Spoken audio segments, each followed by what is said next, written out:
आज प्रातः दुर्गा सप्तशती से बहुत सुंदर पाठ कर रहे थे हमारे आचार्य जी। फिर बोलेंगे कि एक श्लोक हुआ। ओम या देवी सर्वभूतेषु विष्णुमायेति शब्दिदा नमस्तस्यै नमस्तस्यै नमस्तस्यै नमो नमः।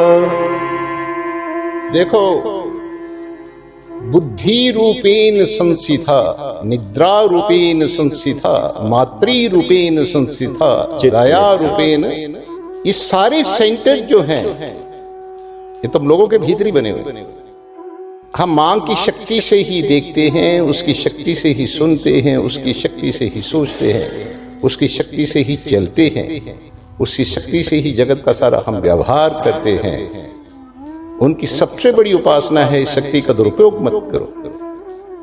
और ये शक्ति के सेंटर जो हैं ये आध्यात्मिक जीवन और चरित्र निर्माण से पुष्ट होते हैं।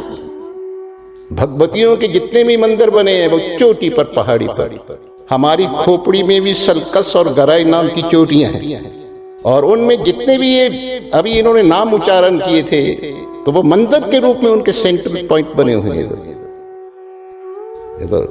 और जरा भी गड़बड़ी होगी उसमें, देवी भागवत में एक श्लोक कहता है, सा एव साधु कर्म कार्यति नमुष्यति, कि जिसको मैंने कल्याण के मार्ग पर लगाना होता है। तुम्हें पता है सिंह वाहनी किन का हनन करती है? जो उनका वाहन है शेर, वो किसको खाता है? असुरों को खाता है। वो देविक प्रवृत्तियों की रक्षा करती है और असुरी प्रवृत्तियों का वो हनन करती है। तो साएब साधु कर्म कार्यति यमुन निश्यति। आद्य शक्ति भगवती कहती है कि जिसका मैंने जीवन में कल्याण करना होता है उसे मैं साधु कर्म कराती हूं। साधु कर्म क्या? उसके जीवन से लोभ और स्वार्थ को मिटा देती हूं। उसके इस शरीर के द्वारा मैं दूसरों के हित लाभ कल्याण का काम कराती हूं।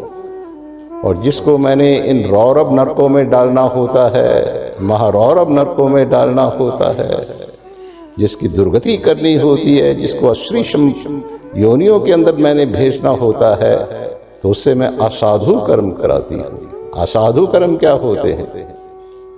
दूसरों का अनिष्ट करना, दूसरों को पीड़ा पहुंचानी, दूसरों को अपमान करना। तो ये जो आश्री प्रवृत्तियां हैं हमारी, तो इनकी भगवती रक्षक नहीं है, इनकी क्या है? भक्षक है।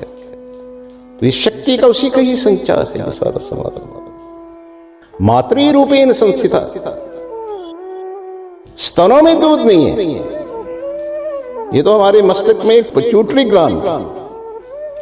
वो तो जब बच्चा कब हाथ मारता है, तो जब माता के अंदर वात्सल्य उमड़ता है, तो जो सेंसेसेस होती है पहले तो पिट्यूटरी ग्लैंड, तो वहां से एकदम आदेश होता है।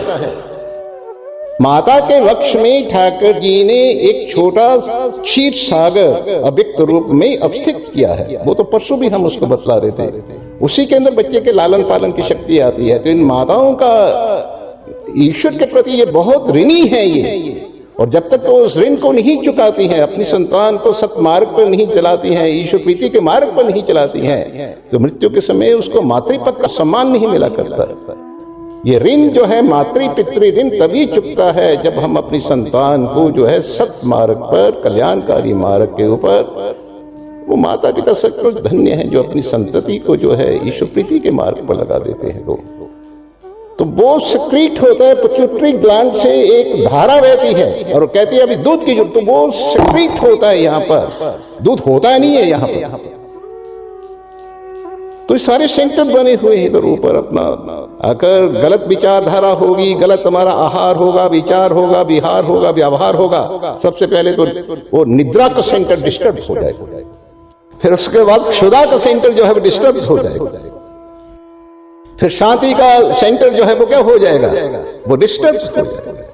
तो हमारी शरीर के अंदर जितनी भी कर्म इंद्रियां, ज्ञान इंद्रिय, मन, बुद्धि, चित्त और अहंकार है, तो इसमें चेतन रूप संस्थिता, ये भी सुबह इन्होंने बोला। तो इसके अंदर जो चेतनता आ रही है वो उस पराशक्ति से आ रही है, तो उसका दुरुपयोग नहीं होना चाहिए। अगर दुरुपयोग करोगे तुम जीवन के अंदर तो बुरी हालत हो जाएगी, नरक के कीड़े बनना पड़ेगा और सटना पड़ेगा। पहले तो जीव ही नहीं सट जाएगा सारा। अब किसी को 4-5 दिन तक ठीक तरीके से निद्रा ना आ जाए तो अमृतसर पहुंचाना पड़ेगा उसको। किसी को भूख ना लगे कितनी टॉनों की गोलियां खानी पड़ती है। तो इसका मतलब कि जो भीतर के हमारे ये सेंटर बने हैं ये डिस्टर्ब हो रहे हैं हमारे आचार से, विचार से, व्यवहार से और व्यवहार से। तो इनको डिस्टर्ब मत होने दो। ये सबसे बड़ी भगवती की उपासना है, सबसे बड़ी उपासना है। किसी के प्रति दुर्भावना मत मन में आने दो, किसी से वैर मत रखो, किसी से विरोध मत रखो, किसी से डा मत करो, किसी से ईर्ष्या मत करो। जगत में जो भी व्यवहार करना है वो हमेशा दूसरों के हित, लाभ और कल्याण का ध्यान रखते हुए ही व्यवहार करना है।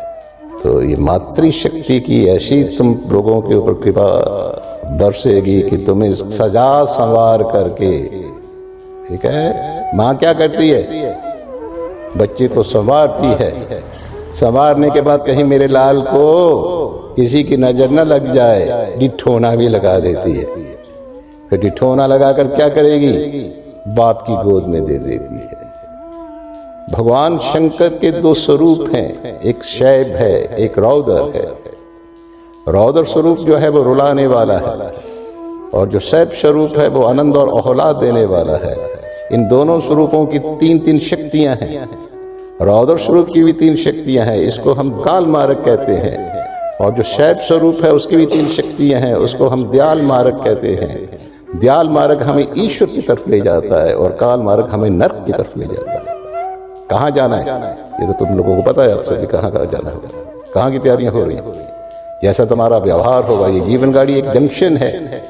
तो यहां से इस मानवीय जीवन में तो नरक स्वर्ग अपवर्ग निशय, इस जंक्शन से स्वर्ग को भी गाड़ी जाती है, नरक को भी गाड़ी जाती है और मुक्ति प्रभु प्रीति की ओर भी गाड़ी जाती है। तो काल मार्ग की जो पहली शक्ति है उसका नाम है अष्टभुजी दुर्गा।